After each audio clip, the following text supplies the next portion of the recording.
Hey, this is Sean McNabb from Lynch Mob and Resurrection Kings, and you're listening to Focus on Metal. Focus on metal!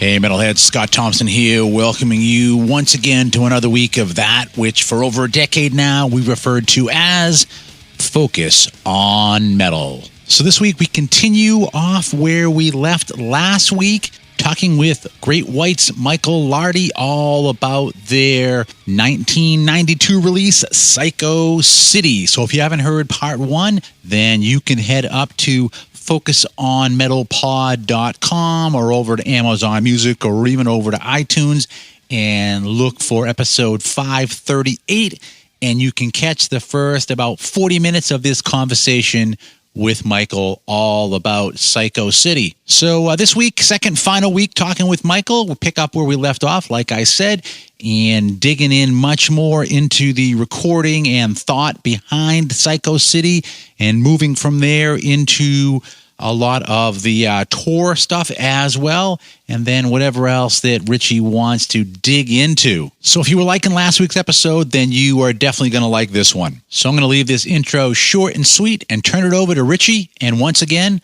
Great White's Michael Lardie. Did you have a vision on that record, or did you just go in and say, right, fuck it, we're just going to write songs?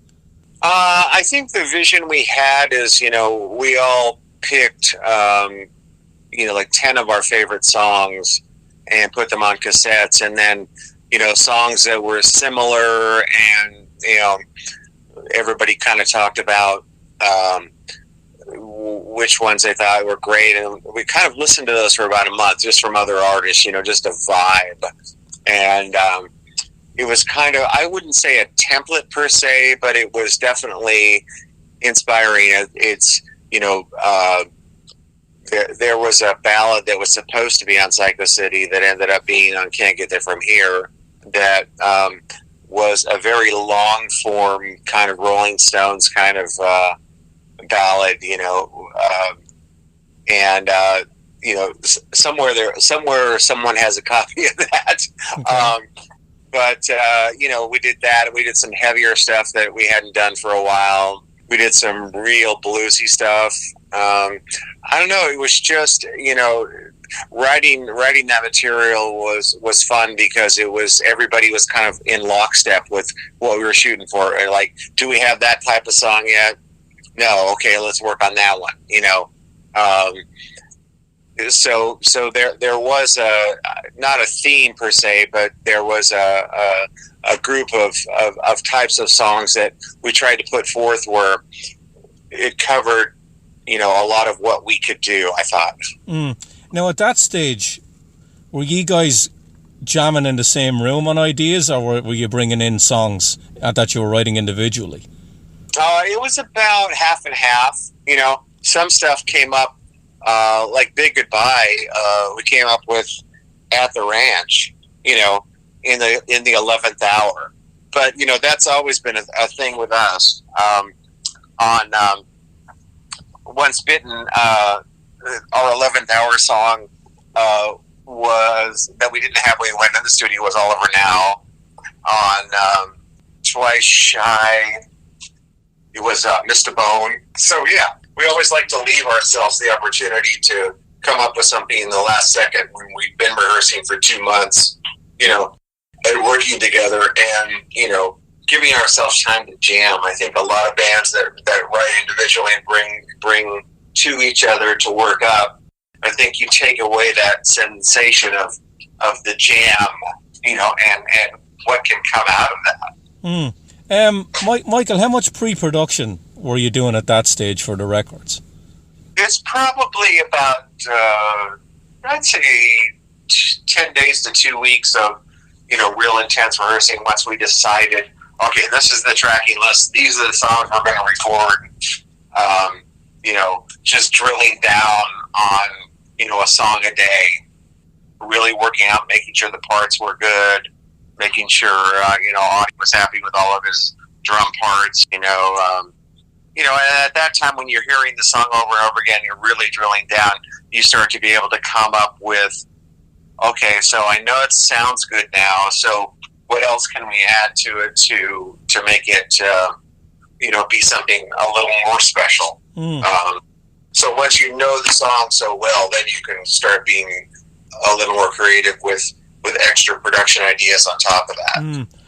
Michael, how involved were you in where you recorded the records? Well, as far as where we recorded, the first studio they recorded at was a place called Total Access, which I was actually working there as a staff engineer. So it was a comfortable place for me. It was a comfortable place for them. They were familiar with it. So up until 96, we had done everything at that studio. But you recorded some of this album in Perkins Ranch. Yeah, that was we had done that, to do the basic tracks, and I think we had I had the fantasy that we'd be up there for 4 or 5 months, but it was far enough away from everybody's family that they're like, I'm not feeling it, like so. Once we got the basic tracks laid and a couple of overdubs, everybody was like, I want to go back and do it the way we do it. So we went back into Total Access and finished off the record. And did you record the albums like the traditional way with the drums and bass first, and then you add on the guitars, and then in the end you do the solos and the vocals? Is that the way you did them all? Yeah, that's the way we certainly did, as far as the parts. Now, we always tried to play together as a band when we were recording the basic tracks. Now, that didn't always give us the opportunity to keep anything as far as guitars or vocals, because they were kind of guide ideas. It's just but just to get the vibe on the foundation of the house, so to speak, I think it made a big difference to have everybody play along together, because that is, for me, we did some, I'm really happy with the records that we did over the years, but the best, in my opinion, of that we are is when we're playing live. So the most we could do to emulate that feeling, I think, made a difference in terms of how our record sounded at the end of the day. You heard the term chasing the demo, where you're in the studio and you can't capture the vibe that's on the demo. Did you ever experience that? I think the only one that I knew of that comes to mind is Can't Shake It. Now, we never did a demo of it, but we had done recordings of some shows we did in Japan. And in the interim between Twice Shy and Hooked, we had been doing the song in the set for about 3 months before we recorded it. And I felt like the performance we did in Japan that was recorded was, much more powerful than the studio version of it. But, in years following and subsequent years, we've had, lots of live recordings of Can't Shake It.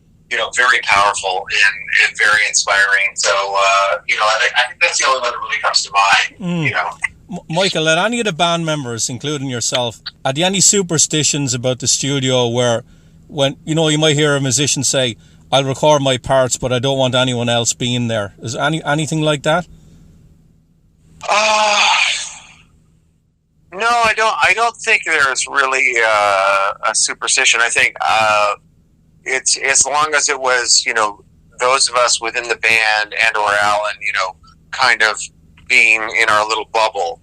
We weren't much for having, just people hanging out of the studio watching us do our work. We held very true to, this is our time, this is our space, this is our bubble, let's keep it that way. So there wasn't any partying going on in studio. If you had to do that, you had to finish your work for the day and go somewhere else. Yeah. What about the label people? Did they come down at all? Not very often. Like I said before, it was harder for them to get down and get in their car and drive 30 miles to come down. They came down, and I think 3 or 4 came down and actually were present when Jack sang his master vocal on What's Been Twice Shy. and we had them down to sing backgrounds on Wasted Rock Ranger. So that was, that always makes a record exec feel cool, when they're part of the process like that. Yeah. Now for this record, you got Dave Spitz to play bass. Tell me how all that came about. Who knew him? We had known him from, there was a time when Tony had a grandparent pass away, and he had to make the funeral. So we were out on tour with Tesla at that time, and we obviously couldn't cancel a show. So someone somewhere in the organization had mentioned that Dave was a great guy that could learn a whole set in 48 hours and come out and do it. And he did. I mean, he came out, and I think he only made one mistake on Rock Me. He started to play it a bit like the Immigrant Song, and then I walked over to him and I said, "No, it's more like Can't Heat." And he goes, "Oh, okay." So once he got into it, it was great. But I remember the guys from Tesla standing on the side of the stage going, "Man, I can't believe that guy did that." And he just was, great player, great attitude, very, very creative. And, he was just part of what we were, part of the mentality that we were in at that time, and he fit right in. Did you ask him to join the band? No, we hadn't done that because we knew he didn't sing, and having a singer was a very important part of our sound live, because we never used backing tracks. Okay. We always, everything we have ever done, it's always been, live without a net, as they say, right? Yeah. Now, one of the things I definitely notice on this record, and you kind of hinted at it, is like an FU attitude to the company in a way, because the songs on this, the 10 tracks, they're all long. They all have a lot of like parts in it, extended solos and extended intros and all that. You just seem to have this mentality there that we're just going to do what we want, and the songs are going to be what they want, and if they all end up being 6 minutes or 8 minutes, so be it. Yeah, at that point, we weren't necessarily worried about, having the singles, because we thought that, the people were, the company wasn't going to be supporting us. The writing was on the wall with that. So once that was the case, we said, let's stretch out. Let's do some stuff that we wouldn't, might normally be handcuffed and trying, just to stretch out the tunes, like you said, and kind of, experiment with that. I think one of the shorter songs I remember is that song called "I Want You," but part of that too was like it was all like a punk song. It was so fast. Yeah, and that's got a big instrumental section in the middle of it. So even the shortest song you couldn't release as a single. That's true. Yeah. Did you always start on each record with a clean slate when it came to songs, or did you bring old ideas in? Very rarely there were old ideas that didn't make the cut, or maybe it was just maybe a verse or a B section that didn't turn into a song at the time that might have carried over. And, 3 years later, sometimes when you look at something with fresh eyes or fresh ears, you can hear something differently than you might have heard at the time. And I'm trying to think if there's anything that popped out. I think that the very intro piano part was always something that Jack had fooled around with. He couldn't play piano, but he could play this little thing, this little ditty, which he really loved, because he was just, figured out that put my hands here, it sounds like this, and he had that bouncing around for years. So when I actually heard it one time, I was, inspired to take it, to another level. So, Mark came up with a verse, and I came up with the chorus and the bridge and the solo section, and before we knew it, we had a full song. So yeah, it does happen. Which song was that, Michael? Love Is a Lie. Oh, the second last track on the album. I got to ask you about the phone messages in the title track. Tell me the story about those. Oh dear, yeah. That was actually a guy from the Chicago area, I guess, that thought that we had gone into his brain and stolen the lyrics for House of Broken Love. Fucking horrible. And because of that, he was going to come and hunt us down and take us out. Whose phone did he call?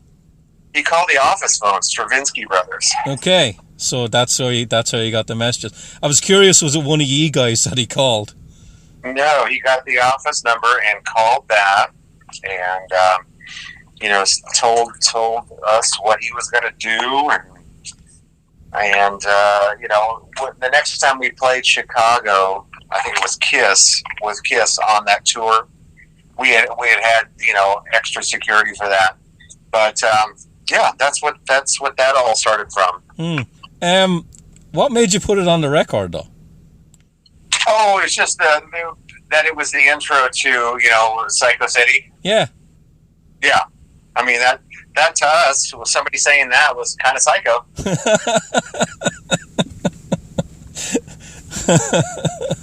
Okay, so when you did the record, what were your expectations on it? Because you probably knew at that stage that the record company wasn't going to do much. Yeah, I think we were obviously looking for a tour. I think that, because of our fan base, we probably were going to be able to do well enough to perhaps go gold with that record. And as far as I know, we're still pretty close. But here's another crazy thing the record company did. Years later, I think it was 97 or 98, the record company just decided to stop printing the record. So it's not been in the stores for 25 years. Wow. For people to buy. So I think Hook finally went gold. So I think that Psycho certainly would do that if get a chance. But one of the things that's going to be nice is I think in about 5 years we're going to be able to revert the rights of the record, so we can start perhaps printing another version of it, so it can be offered for people for sale, because I always felt very proud of the record. Why is there no cover song on this one? It was just we came up with what we wanted to say in terms of material, and that's the group of songs that made it into the hopper, as they say. Did you even work up a cover for it? At that time, I'm trying to think if we were doing anything that was... we actually did on a Japanese record. The version of Psycho City for Japan has Somebody to Love by the Jefferson Airplane. Okay. And is that true that it was always Alan that put forward what covers you were going to do? Yeah, he always liked to make those suggestions. I know back in the day before I was in the band, he had suggested they do Substitute. And he was a big fan of Angel City, which all of us, became fans of, once we discovered them, realizing that they were the precursor for, AC/DC and other bands, that they did it first. So that was kind of, something we got, and we got very close with Rick and with Doc. I enjoyed spending time with Doc, the singer, lyricist, rest his soul, poor man, passed away, 6 or 7 years ago, I believe. Yeah. But he was a very interesting dude. I enjoyed spending time with him. It was one of those things that were, mutual admiration society, I guess. Is there any particular song on that album that was really hard to nail? That it was very difficult for you to, either get a performance you wanted out of one of the guys or even yourself? I think originally probably Big Goodbye. We tried to get it at the ranch, and because it was so new, it didn't have the normal. Since we created it at the ranch, it didn't have the normal amount of time necessary to do pre-production, have Audie rehearse the song, and drill down on it a number of times. So we just weren't quite getting it. So we did actually cut that basic down to Redondo Beach. my personal opinion now, and you can tell me if I'm way off or not, but I think of all the Great White records, especially early in the band's career, if someone said, right, pick one out that really showcases Mark's playing, I'd pick this one. Oh, I completely agree with you. I mean, it's versatile. I mean, some of his best playing in my mind is the double solo he did on Rose Motel. Yeah. You know, with the one side's panned to one side, it's a wah-wah, on the other side it's just ripping guitar. Mm-hmm. He did outstanding stuff on Maybe Someday. You know, even the clean stuff that he did on Dr. Me is very Dickie Betts. I love that, you know. Was he one of these guys when you were recording him that you always recorded everything he did in case you missed something?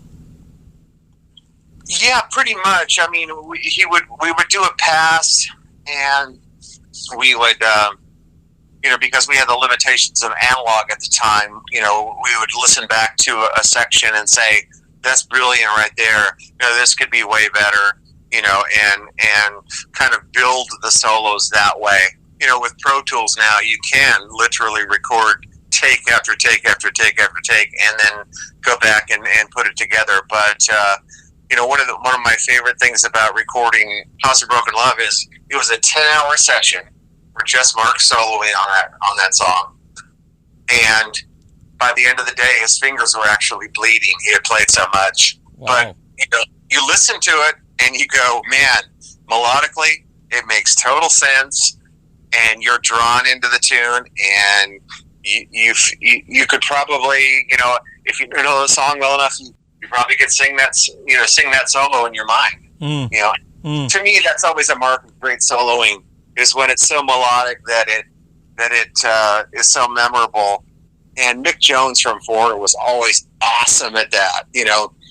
And you think about his solos for the Foreigner records, you know, you just go, yeah, I know exactly where the next note is, you know, because it was so melodic. Yeah. And that's where, you know, the very, you know, seascape type solo he did on Love Is a Lie at the end, you know. Long notes, just so much emotion that Mark did on those records. Yeah, so I completely agree with you that is definitely a great signpost of what he did as a guitar player. And would Jack be someone now that you'd have to get him pretty early now with the vocals, that his first or second take was always better? No, I mean, he was always a workman, you know, when it came down to it, when we were in the middle of it. Okay. You know, he was very fast at getting, you know, what was necessary, but if there was a part that wasn't right, he would stick with it and do as many takes as necessary. He'd never get frustrated. He just, you know, knew that it was all about getting the best performance, getting the best read of the line. You know, he would stick with it. He'd go for it all the way. You know, the funny thing was that in the early days, when he was a very young man, 25 or 26, we were doing Once Bitten. He did Gonna Get You and All Over Now, the master vocals, in one evening in a 4-hour period. Wow. Yeah, he was that fast. You know, when he was definitely on it. Other songs, you know, have taken more work. It was interesting on Once Bitten, Twice Shy. I always thought that he was thinking about it too studied, and when we told him to make it, you know, as loose as possible and just more conversational, then we started to really get something. But okay. it took a number of tries at getting that to be what it ended up being. Where do you rank Psycho City in the first batch of albums for Great White that you played on? To me, it was the first complete album.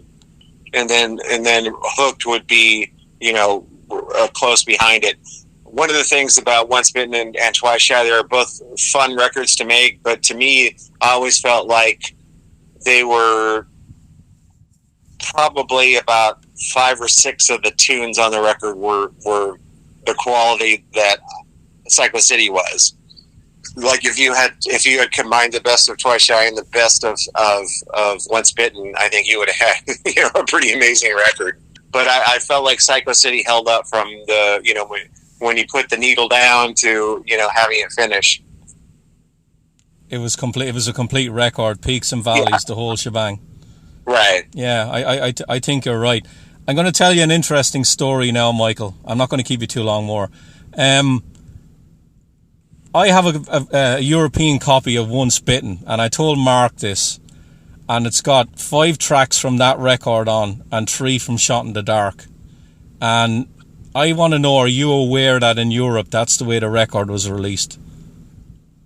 I'm trying to remember if I was aware of that or not. You mean the Once Bitten record was put out that way? Yes. It didn't have...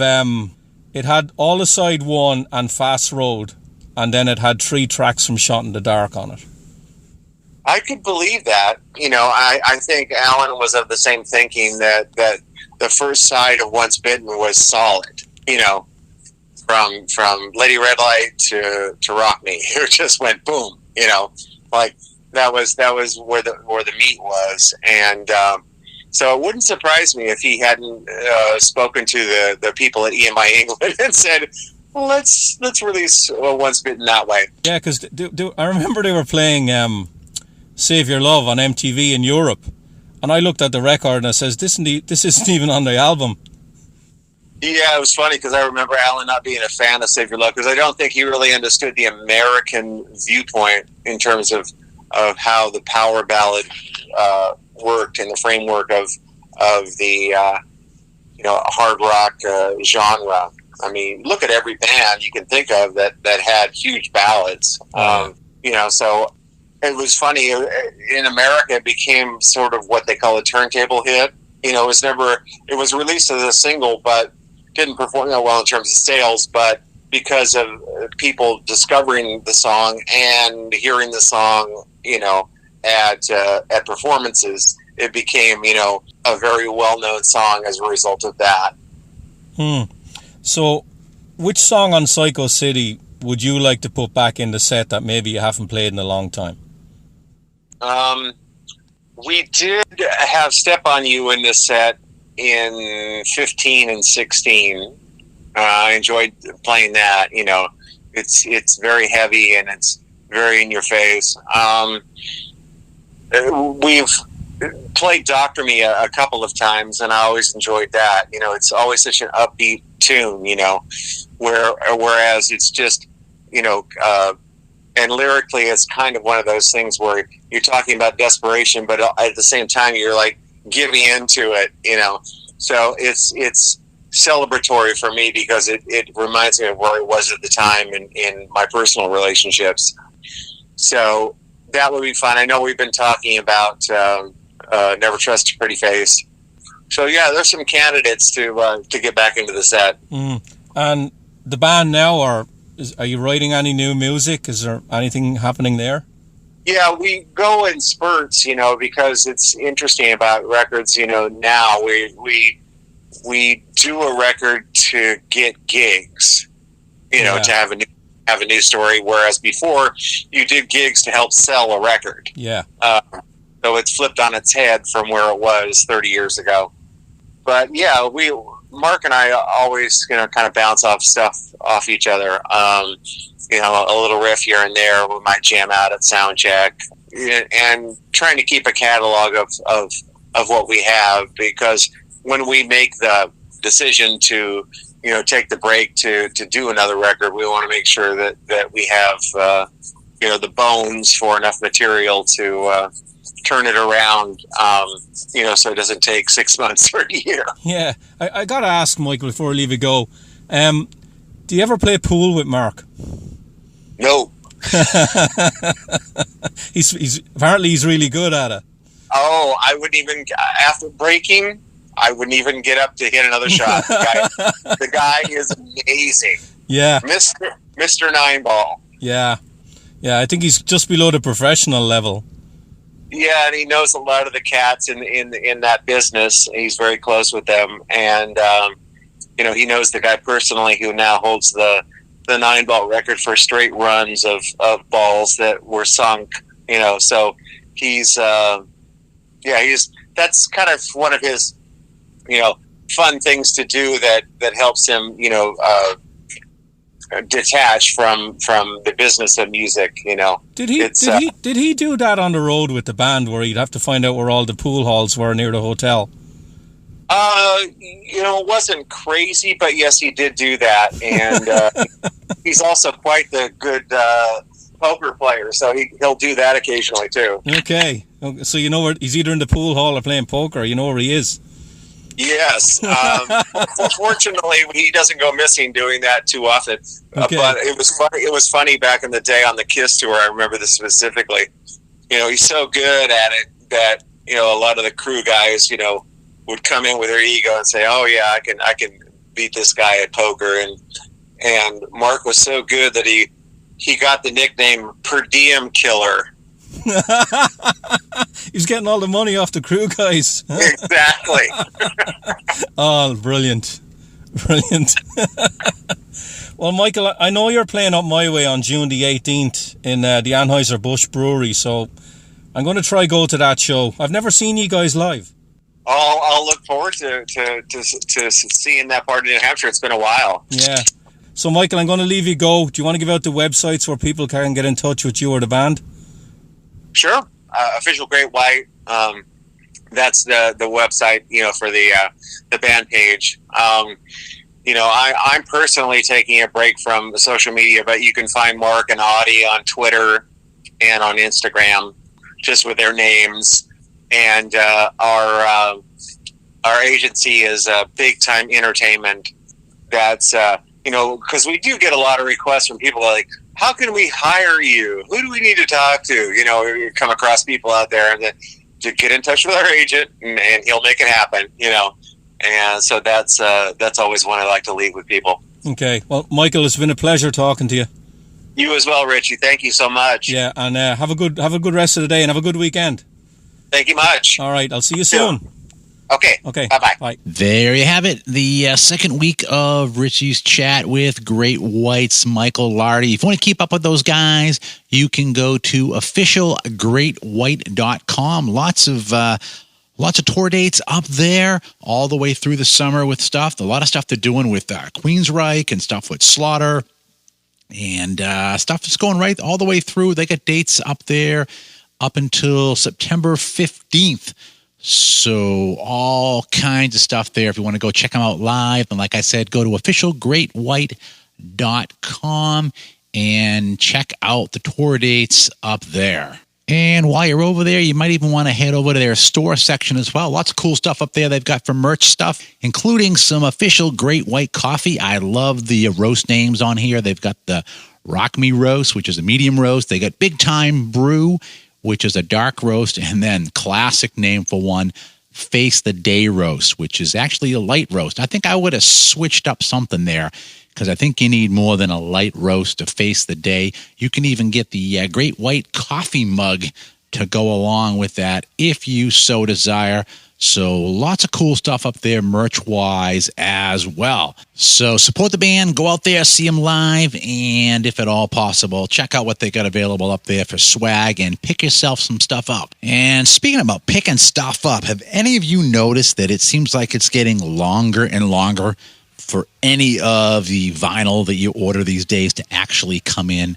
I swear, I think on average now, if you do a pre-order and it gives you a date, add 3 months to that date at least before you actually see that thing show up. I mean, it's kind of crazy. I could see when we were early in COVID and supply chain was kind of weird, but now it's almost pretty routine, I think, where I'm just tracking my stuff that I've got ordered, and a lot of times, as a good example, the brand new one from Anvil. It's been so long since I pre-ordered it that I forgot that I had actually pre-ordered that thing the day that it was announced. And here we are now a few weeks after release, and I don't even have a shipping notification on anything on there. It's kind of crazy, you know? And I know a lot of people think, oh, you guys, you know, you do the show, you get a lot of free stuff. And, you know, the reality is we really don't.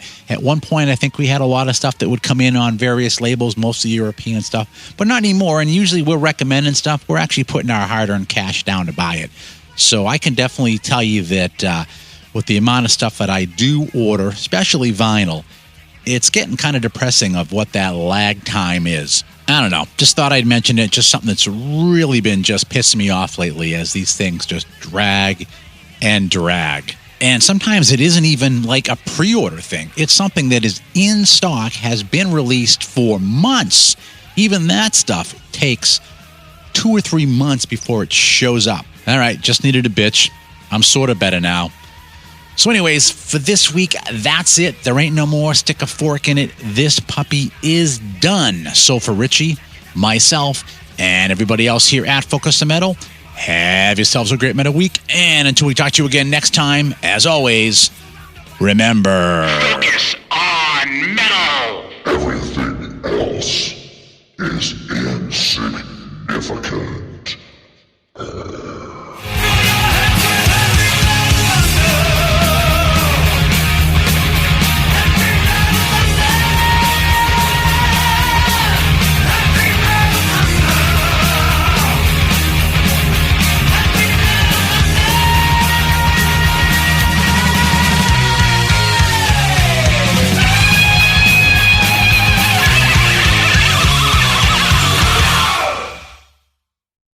You're still here? It's over. Go home.